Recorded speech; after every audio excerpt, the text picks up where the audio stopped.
नमस्कार दोस्तों, आज की इस वीडियो में हम इग्नू की course wise registration and certification scheme यानी CRCS को आसान भाषा में समझेंगे। अगर आप इग्नू में किसी एक या सीमित संख्या में कोर्सेज को अलग से रजिस्टर करना चाहते हैं, तो ये जानकारी आपके लिए महत्वपूर्ण है। इस स्कीम के तहत कैंडिडेट किसी सिंगल कोर्स या लिमिटेड कोर्सेज में रजिस्ट्रेशन कर सकता है, लेकिन सीमा 16 क्रेडिट्स तक है। किसी कोर्स के लिए एलिजिबिलिटी वही होगी जो उस प्रोग्राम में एडमिशन की एलिजिबिलिटी है जहां से वो कोर्स लिया गया है। ये स्कीम एडमिशन के दोनों साइकिल्स में उपलब्ध होगी, लेकिन संबंधित साइकिल में कोर्स ऑफर पर होना चाहिए। रिसर्च डिग्री प्रोग्राम्स और अवेयरनेस अप्रिशिएशन लेवल प्रोग्राम्स को छोड़कर एकेडमिक प्रोग्राम्स के कोर्सेज इस स्कीम के अंतर्गत रजिस्ट्रेशन के लिए खुले रहेंगे। यदि कोई कोर्स कॉम्बिनेशन में ऑफर किया गया है, तो स्टूडेंट को उस कॉम्बिनेशन के कोर्सेज एक साथ लेने होंगे। एक बार कोर्स ऑप्ट करने के बाद उसे बदला या विथड्रॉ नहीं किया जा सकता। अब अवधि और काउंसलिंग से जुड़ी बात समझते हैं। रजिस्टर्ड कोर्स या कोर्सेज को पूरा करने के लिए मिनिमम पीरियड 6 महीने और मैक्सिमम पीरियड 5 वर्ष है। इस स्कीम में अलग काउंसलिंग या लैब वर्क शेड्यूल नहीं होगा।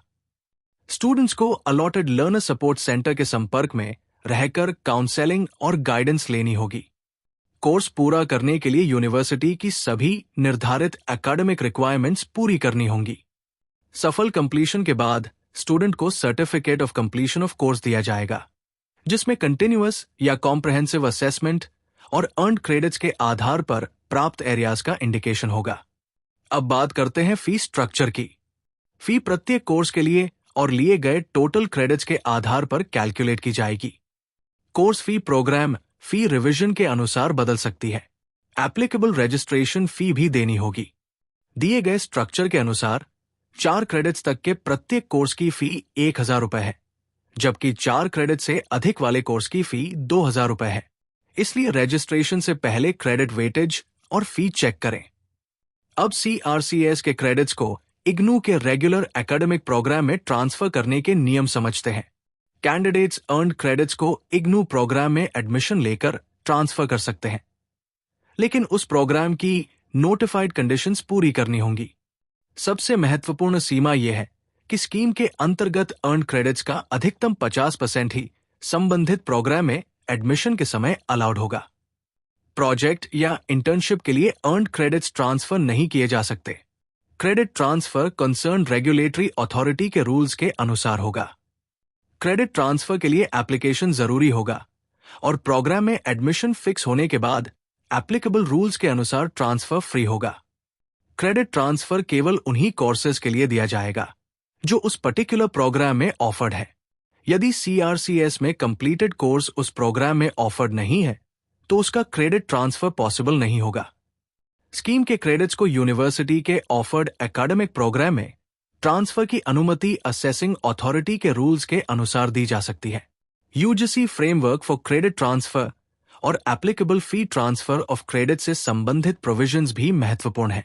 OSES यानी ऑनलाइन एकेडमिक क्रेडिट सिस्टम के लिए एप्लीकेशन यूनिवर्सिटी के ऑनलाइन एडमिशन पोर्टल पर ऑनलाइन किया जा सकता है। नेशनल एजुकेशन पॉलिसी 2020 के अनुसार एकेडमिक बैंक ऑफ क्रेडिट्स यानी ABC की पॉलिसी भी अलग अलग प्रोग्राम्स के लिए उपलब्ध है। इसलिए CRCS में रजिस्ट्रेशन या क्रेडिट ट्रांसफर लेने से पहले eligibility, course availability, 16 credit limit, completion period, fee, assessment requirements और ट्रांसफर रूल्स को केयरफुली वेरीफाई करना चाहिए। कुल मिलाकर इग्नू की course wise registration and certification scheme उन लर्नर्स के लिए उपयोगी ऑप्शन है जो पूरा प्रोग्राम किए बिना स्पेसिफिक कोर्सेज का अध्ययन करना चाहते हैं और सक्सेसफुल कंप्लीशन के बाद सर्टिफिकेट प्राप्त करना चाहते हैं, लेकिन रजिस्ट्रेशन के बाद कोर्स चेंज या विथड्रॉल की अनुमति नहीं है। इसलिए कोर्स सिलेक्शन सोच समझ कर करें। अगर यह जानकारी यूजफुल लगी हो तो वीडियो को लाइक करें, चैनल को सब्सक्राइब करें और ऐसी ही इग्नू अपडेट्स और इंपॉर्टेंट एकेडमिक इंफॉर्मेशन के लिए जुड़े रहें।